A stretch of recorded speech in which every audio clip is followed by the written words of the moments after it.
Assalamualaikum warahmatullahi wabarakatuh. Alhamdulillahilladzi hadana li hada wa ma kunna linahtadiya laula an hadanallah. Asyhadu an la ilaha illallah wahdahu la syarikalah wa asyhadu anna Muhammadan abduhu wa rasuluh. Allahumma shalli wa sallim ala hada rasulil adim wa ala alihi wa man tabi'ahu ila yaumiddin. Faqala Allah Ta'ala fil Qur'anil Karim, a'udzu billahi minasyaitonir rajim. Bismillahirrahmanirrahim. Ala bidzikrillah tatmainnul qulub. Ibu-ibu yang dimuliakan Allah, yang sama-sama mengharapkan ridho dan ampunan Allah, puji syukur kita panjatkan kehadirat Allah Subhanahu wa Ta'ala. Alhamdulillah atas karunia, rahmat, hidayah, inayah, Rahman Rahim Allah, kita masih berkesempatan untuk hadir di pengajian rutin malam Jumat dalam rangka zikrullah, ingat kepada Allah. Di samping itu juga mudah-mudahan dengan kegiatan ini menjalin silaturahim sekaligus thalabul ilmi. Ya, thalabul. Ibu-ibu yang berbahagia, di dalam melaksanakan ibadah, saya ulang lagi ya, di dalam pelaksanaan ibadah, apapun ibadahnya, baik itu ibadah mahdhoh ataupun ibadah ghair mahdhoh, ibadah khusus kepada Allah ataupun ibadah yang berkaitan dengan hablum minanas, ada 4 hal yang perlu ditanamkan di dalam hati kita. Dan ini harus ada gitu ketika kita beribadah, apapun ibadahnya. Yang pertama, mahabbatullah, rasa cinta kepada Allah.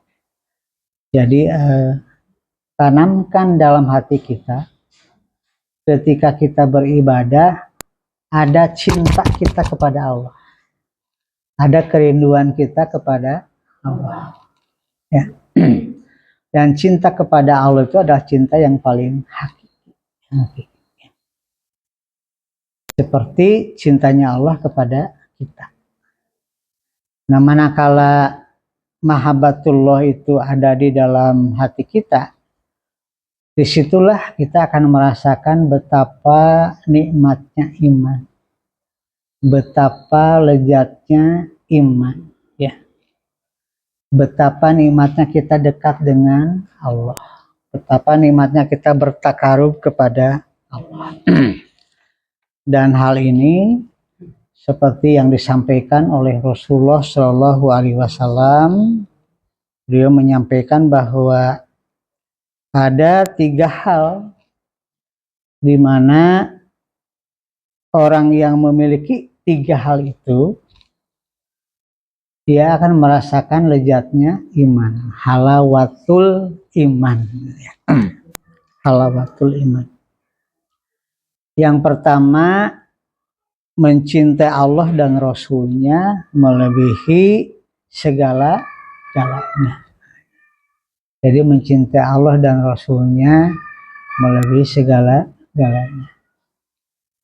Jadi pami urang menuju ibadah, apalagi ibadah khusus, tinggalkan sementara kehidupan dunia, gitu ya.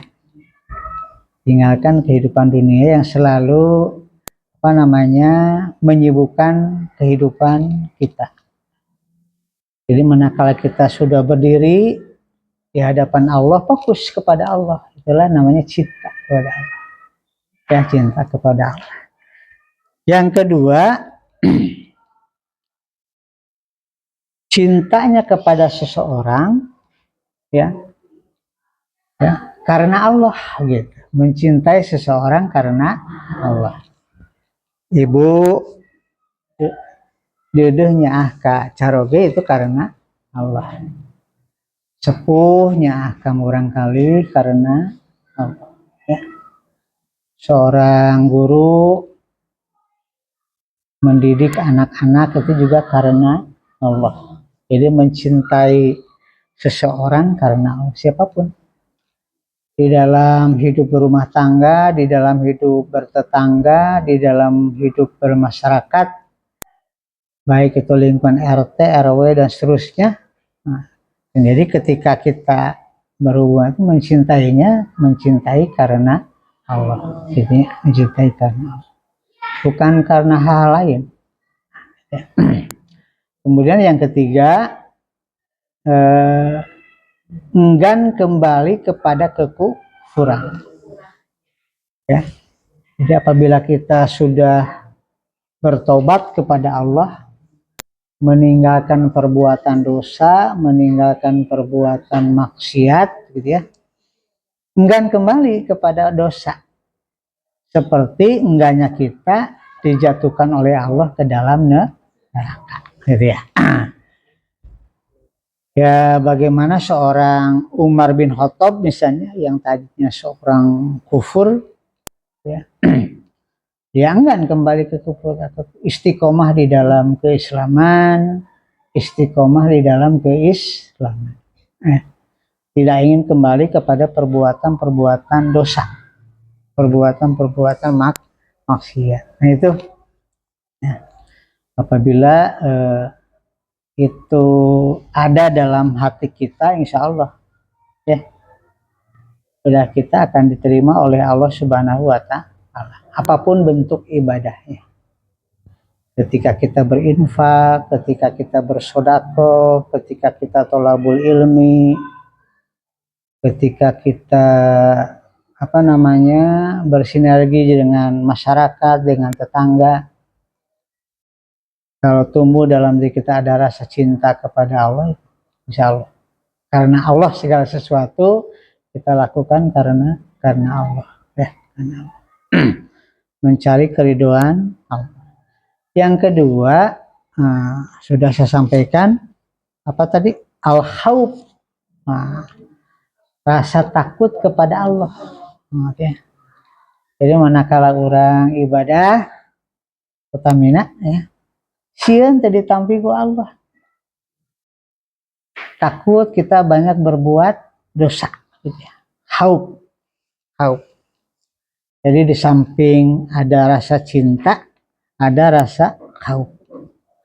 Nah, kata Imam Al-Ghazali menyebutkan di dalam bukunya, takut kepada Allah Subhanahu wa Ta'ala dapat berupa takut tidak diterimanya ibadah kita, kata Imam Al-Ghazali. Kemudian takut tidak istiqomah di dalam keimanan, di dalam keislaman. Nah, takut amal soleh kita tidak diterima oleh Allah. Nah, itu takut. Makanya kami orang ibadah kan loros-loros gitu ya, khusyuk. Karena sieun. Bahkan ada yang mengatakan kalau kita sedang sholat, anggaplah sholat itu sholat yang terakhir. Sholat yang terakhir. Sehingga kalau kita berpikiran seperti itu, betul-betul itu sholatnya. Betul-betul. Baik itu sholat fardu maupun sholat sunnah. Ya, sholat sunnah. Kemudian takut akan adanya siksa kubur. Karena kita yakin, manakala kita sudah masuk alam barzah, ada yang namanya nikmat kubur, ada yang namanya siksa kubur, ya. Jadi nalika orang masuk ke alam takut itu. Makanya supaya orang nikmat engke di alam kubur, perbanyaklah ibadah. Nah, karena sieun. Karena keyakinan kita kan adanya malaikat munkar dan nakir yang akan memeriksa kita nanti. Bertanya tentang amal perbuatan kita. Dan yang menjawab itu bukan hanya lisan, tapi amal perbuatan. Ya, amal. Jadi walaupun orang ngapalkan kayak misalnya, nah nu bakal ditanya ke malaikat diapalkan mau jawab. Kalau orang tidak sesuai dengan amal perbuatan, kan kepungkur mah man robuka, man nabiyuka, man imamuka, man kitabuka, man dinuka, apa akhirnya kurang teh si maut. Jadi ada kebiasaan kan di kita itu kalau orang mati aya nu disebutna talqin. Nah, di talqinan, nah, di orang NU masih talqinan. Ada yang masih menggunakan, ada yang tidak. Jadi talqin itu nalika taneuhna tos naon tos rapih gitu ya, tos rapih. Dan nalika lebet kalian kubur mah di adanan, nah tos rapih, namanya ditalkinan gini. Nah, gapung gitu. Apa mi diterjemahkan talqin teh nasihat. Nasihat kanu geus maot. Tapi sebetulnya pamiku urang di emutan mah nasihat pikeun urang gitu. Yen maot teh bakal kitu. Nah, gitu. Yen maot teh bakal kitu. Nasihat pikeun anu hirup. Walau alam, apakah ruh masih mendengar apa yang kita sampaikan, apa yang kita nasihatkan, walau alam. Nah itu.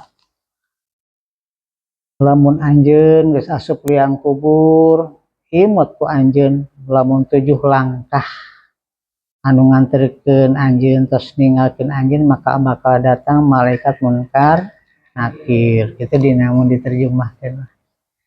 Siap-siap anjeun kang ngajawab beberapa pertanyaan. Nah, gaskeun talqin anu. Aya dina majmu. Dina majmu.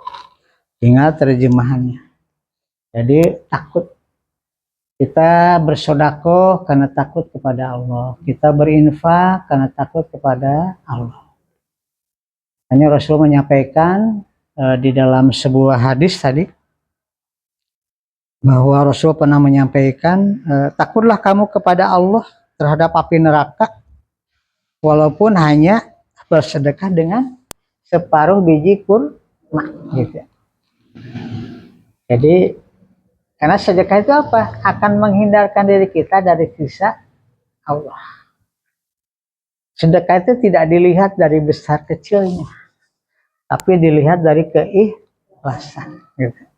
Jadi walaupun hanya separuh biji kurma kata Rasulullah, tapi dengan hati yang itu akan menghindarkan kita dari azab Allah.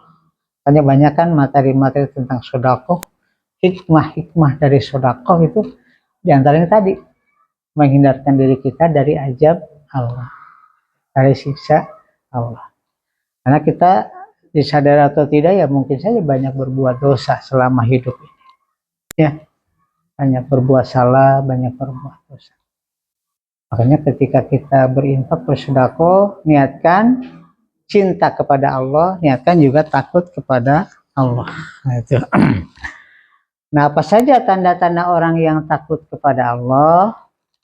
Nah, saya sampaikan mungkin tampak dari ketaatannya ya kepada Allah Subhanahu wa taala. Taat dalam melaksanakan berbagai aktivitas ibadah. Itu orang yang takut itu taat. Patuh gitu ya. Patuh. Kemudian menjaga lisan dari perkataan-perkataan yang tidak baik. Karena jujur aja dosa itu kan ada dalam bentuk perbuatan, ada juga dalam bentuk lisan. Ada juga dalam bentuk hati. Nah, lisan teh karaos teh Bu. Nyarios teh. Ngarahetan manah nu sanes, nyinggung orang lain, nah itu teh sudah suatu perbuatan dosa. Nah, orang yang taat itu ya orang yang takut kepada Allah itu akan selalu berusaha menjaga lisan. Berusaha menjaga lisan agar menyenangkan orang lain. Makanya berkatalah kamu dengan baik, kaulan sadida, ya kaulan sadida. Dan hendaklah kamu berkata dengan baik, berkata. Atau berkata dengan memberikan nasihat, misalnya kaulan ma'ruf, amar ma'ruf, nahi munkar. Kemudian orang yang takut kepada Allah itu akan menghindarkan diri dari iri dan dengki, dari hasud, ya, dari hasud.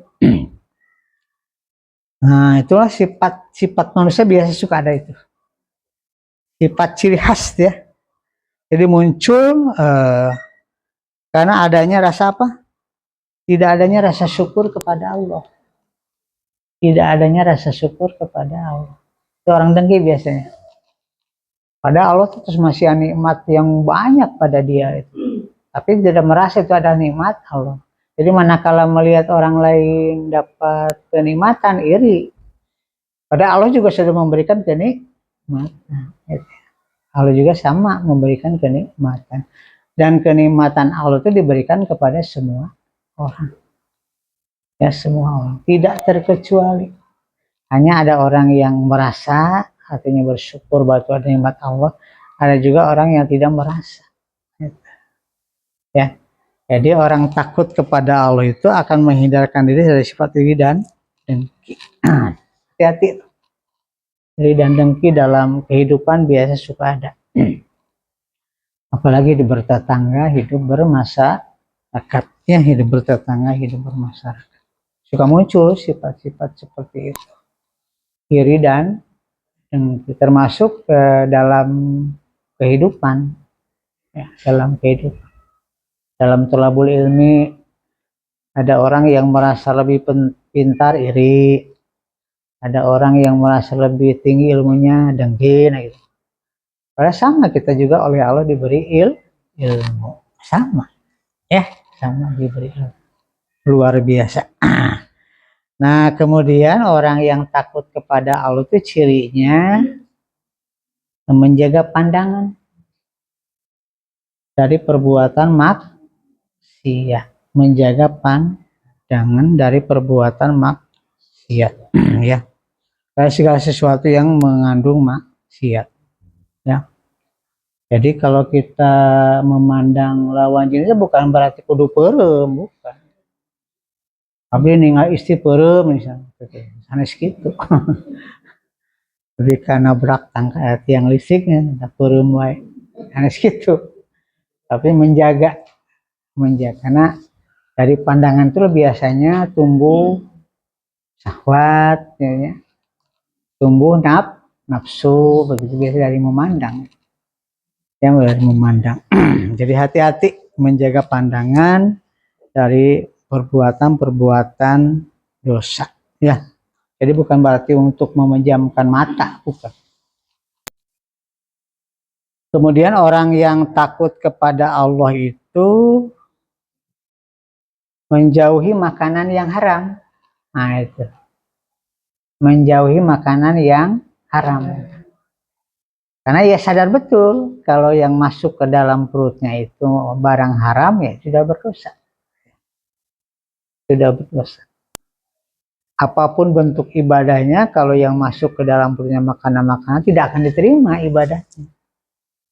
Nah itu. Yakin ya itu orang yang takut kepada Allah itu. Sieun. Makanya dia berusaha untuk mencari makanan yang halal.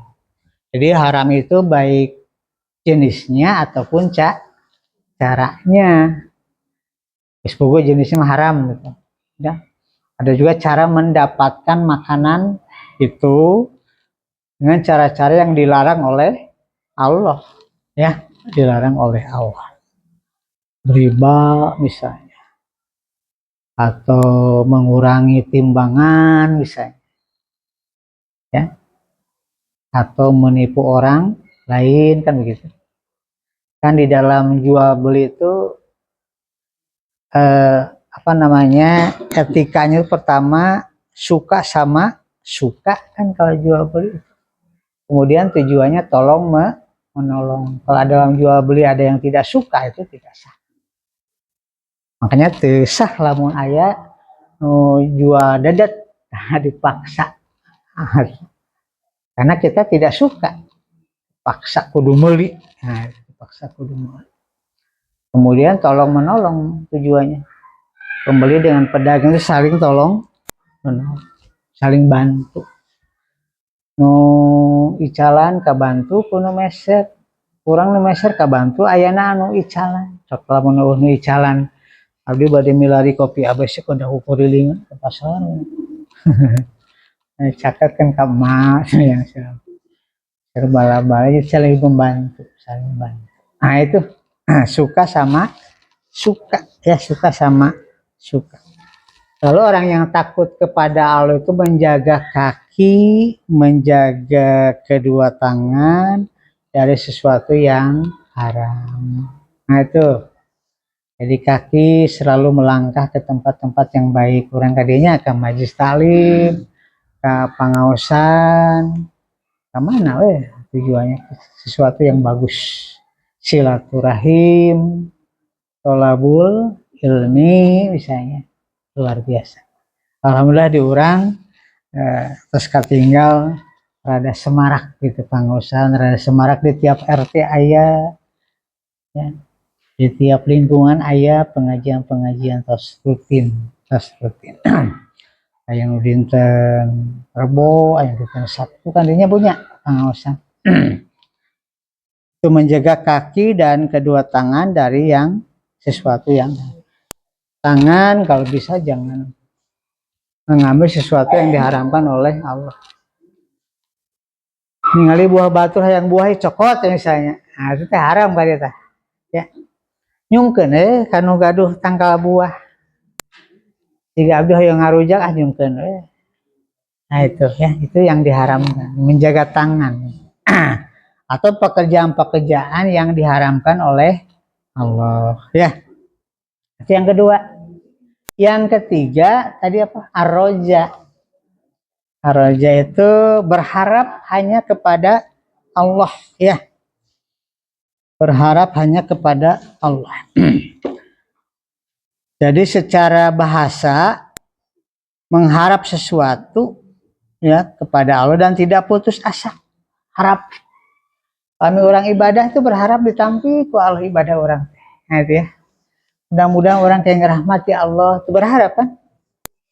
Mudah-mudahan orang di paparinan sehat ku Allah gitu, berharap. Ar-roza. Makanya orang ikhtiar bahwa ku lahiriah atau nanti ku bati nih ya. Lalandong, meser landong, kemudian berdoa pada Allah. Itu kan ar-roza. Berharap. Ya Allah mudah-mudahan ibadah abdi ditampi. Nah, walaupun kita sadar bahwa ibadah orang teh kadang-kadang tebenar gitunya, tebenar. Poho saware bacaan anak, rokaatna poho saware kadang-kadang gitu tuh. Ya. Bacaan anak tetartil, kadang-kadang kan itu. Makanya setelah salam kan ditutup dengan istighfar. Nah itu meminta ampun, memohon ampun kepada Allah dari ketika kita sholat misalnya pilih ayat lepat atau meminta ampun dari sikap perilaku sebelum kita sholat dari subuh ke duhur, dari duhur ke asar biasa wae orang ada mau dosa idenya di asar ke maghrib kan orang biasa wae ada mau dosa disadari atau tidak disadari di maghrib ke isya misalnya kaos orang walaupun orang ayah di masjid biasa wae nyariskeun sanes saja di laluhur kan pilih tersadar. Nah itu minta ampun istighfar berharap atas ampunan Allah Subhanahu wa Ta'ala. Dina surah Al-Ankabut surat ke-28 ayat 5 Allah berfirman mangkana yarju liqa'allahi ya wa inna ajalallahi la ayati wa huwa syami'ul alim.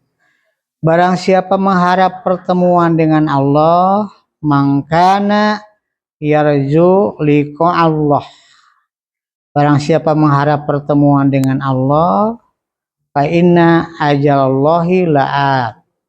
Maka sesungguhnya waktu yang dijanjikan Allah pasti datang. La'at. Al-Ankabut ayat 5.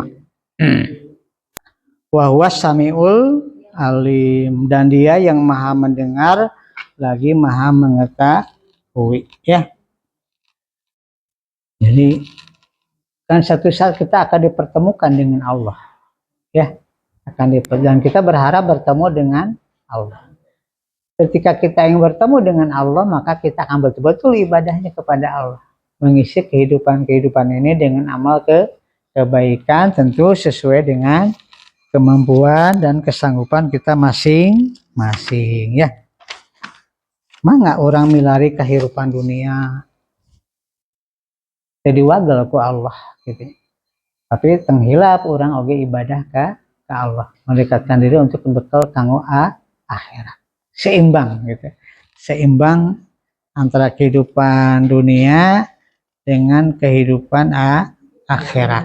Nah, kemudian bagaimana cara menumbuhkan sifat roja? Nah ini sifat mahatan susah kadang-kadang menumbuhkan sifat roja itu, ya. Menumbuhkan sifat roja pada diri kita. Pertama muhasabah. Nah itu muhasabah. Ya muhasabah. Muhasabah atas nikmat-nikmat yang Allah berikan kepada kita. Nah itu muhasabah. Jadi introspeksi apa yang telah Allah berikan kepada kita, itu aroja. Akan menumbuhkan sifat aroja. Berharap Allah tersebut pisan maparinkan nikmatan ke orang. Mudah-mudahan orang dipaparin nikmat deui. Nah itu. Ya, insya Allah. Kalau kita selalu bermuhasabah atas nikmat-nikmat yang telah Allah berikan kepada kita. Ada banyak sekali nikmat Allah itu yang kita terima, ya. Luar biasa. Kurang kan ngawitan tino geuning kahirupan teh, ya. Tino itu melangkah. Itulah nikmat dari Allah. Hanya ketika kita berdoa juga harus berharap. Di samping ada rasa takut tadi. Sieun teh diijabah, juga berharap diijabah, nah gitu. Ya. Ada rasa takut. Nah, jadi selalu bermuhasabah atas berbagai nikmat yang telah Allah berikan kepada kita. Kemudian mempelajari dan memahami Al-Quran. Karena di dalam ketika kita menggunakan ayat-ayat Allah sebagai dasar hidup kita, ya, apalagi sebagai ilmu, nah, di dalamnya terkandung hikmah dan pelajaran bagi kita. Ya, bagi kita. Ar-Roja, berharap. Tadi dibacakan ayat Allah tentang Ar-Roja. Kemudian meyakini kesempurnaan karunia Allah. Nah, itu Ar-Roja. Untuk menemukan sifat Ar-Roja. Meyakini kesempurnaan karunia dari Allah. Tidak ada yang tidak sempurna dari Allah itu. Ya. Allah ngalungsurkeun hujan, Allah nyiptakeun angin, Allah nyiptakeun ieu, itu adalah kesempurnaan dari Allah, dan tidak ada yang tidak sempurna dari Allah. Yang tidak sempurna itu karena kita kurang meyakini akan kesempurnaan nikmat dari Allah. Jadi ngerasa wae kurang gitu. Ngerasa wae kurang. Cukup wae. Cukup wae. Ya. Nah itu maka tumbuhkan sifat roja. Jadi mereka orang ngadoa ke Allah tuh yakin orang tadi ijabah ku Allah. Ya. Yakin orang tadi bakal dikabulkan ku Allah. Ya kalau kesimpulan dari kesimpulan tedamang misalnya ngadoa terus ke Allah. Nah, jadi berharap gitu disembuhkan, walaupun di samping itu ada ikhtiar lain. Ya, ke dokter, di operasi dan sebagainya. Alhamdulillah, Allah itu selalu memberikan kenikmatan, ya. Jadi meyakini kesempurnaan karunia Allah. Allah masihan soca, betapa sempurnanya mata yang Allah berikan kepada kita. Nalika orang tedamang karaos gitu. Betapa sempurnanya nikmat Allah. Orang dipasien cepil ku Allah, betapa sempurnanya telinga yang Allah berikan kepada kita, pendengaran yang Allah berikan kepada. Nalika kenikmatan sudah dicabut sedikit-sedikit, kira ngadangu, kira ngadengah, baru disebut betapa Allah maha besar, betapa nikmat Allah maha sempurna. Betapa sempurna betul Allah memberikan gigi kepada kita. Nalika was orang sehat, raos mamnaon lagi. Dari nyeri huntuk. Dengan barangkali. Biasa segala gabres, anu nyeri waos mah bubur aja nih. Nah ini bubur. Pada selebet. Nah disitu baru merasakan betapa sempurnanya nikmat Allahnya, betapa sempurnanya nikmat. Harus pangurang tos usia manulanya, karaos ke ibu-ibu, harus kusim abdi, tos sakedik-sakedik ini kenikmatan teh kirang dikirangan, ya dikirangan. Barang tuang tos dikirangan diatur ya. Tuang ieu sieun, tuang ieu sieun, tuang ieu sieun. Kapungkur mah raos we naon gabres kalau dilebet. Nah itu. Jadi meyakini betul kesempurnaan nikmat yang Allah berikan kepada Allah mah paringan pangambung. Oh luar biasa. Kerjaman Covid udah ngambung, aduh amal luas tah. Kan kerjaman Covid malah mun teu ngambung, ciri itu teh urang kena Covid. Maka lamun nuju Covid abdi ti paeun ngalangkung ka ambul keneh nu ngagoreng asin, duh alhamdulillah. Alhamdulillah. Sehat berarti. Sehat. Alhamdulillah sehat. Nah itu. Lamun nuju pilek kan teu tiasa ngambut pasakan. Ting pangambeukeun ya. Pangasaankeun nah ate ngambut teh ya. Makanya di situ akan merasakan betapa sempurnanya nikmat termasuk semua panca indera kita. Maka disitulah nanti akan menumbuhkan sifat roja, ya sifat roja. Nah, apa manfaat sifat roja? Orang tamat ya, gede-gede. Pertama, semangat dalam ketaatan kepada Allah. Semangat. Kamu orang kaduhan sifat roja, semangat ibadah. Semangat pisan. Ibadah apapun, ibadah mahdo ataupun ibadah goir mahdo. Kemudian tenang, terutama di dalam menghadapi kesulitan. Kemarginan yakin Allah akan menolong kita. Ayat aroja, nuga ada sifat aroja gitu. Yakin. Nalika orang diberi musibah, narimakeun itulah musibah dari Allah. Ya, karena Allah akan menolong kita. Jadi tidak tumbuh, tidak muncul nanti sifat putus asa, sifat pesimis gitu ya. Aroja. Kurang kan baheula nyakolakeun budak di mana ya biaya nyakolakeun budak teh. Nah, tapi kan Allah Maha Kaya. Aya we biaya sekolah budaknya. Karok simkuring nyakolakeun di SD, ketika SMP, SMA.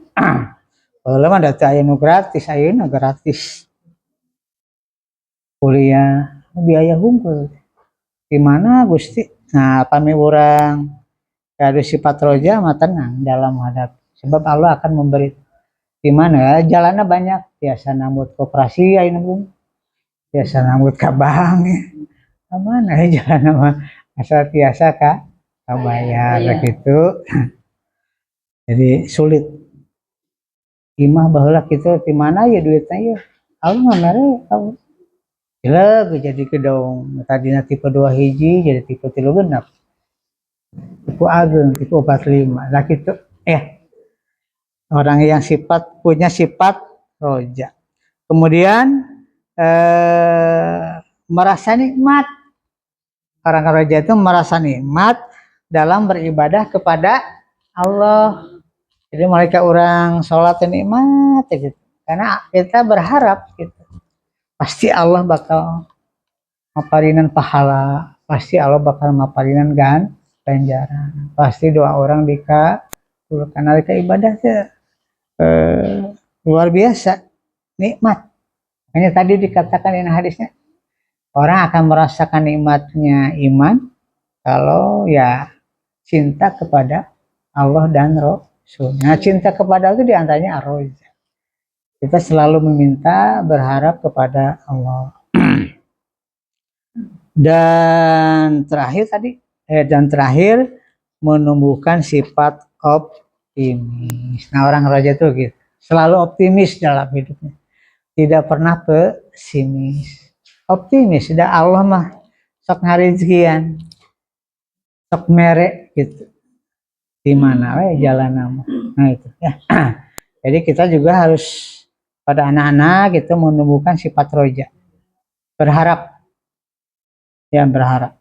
Mau canda masuk testing, berharap pada Allah. Mudah-mudahan diterima digawe. Nah itu. Jadi ulah jangan pugu-pugu aja guys pesimis gitu. Ditumbuhkan sifat semangat ar-roja. Nah itu barangkali Ibu, jadi ada 3 hal ya yang perlu ditanamkan dalam diri kita manakala kita beribadah kepada Allah. Pertama mahabbatullah, yang kedua al-khauf, dan yang ketiga ar-roja. Selalu berharap kepada Allah. Mudah-mudahan Allah Subhanahu wa taala selalu memberikan hidayah taufiknya kepada kita sehingga menumbuhkan dalam hati kita itu sifat mahabbah yang mendorong kita untuk selalu beribadah kepada Allah.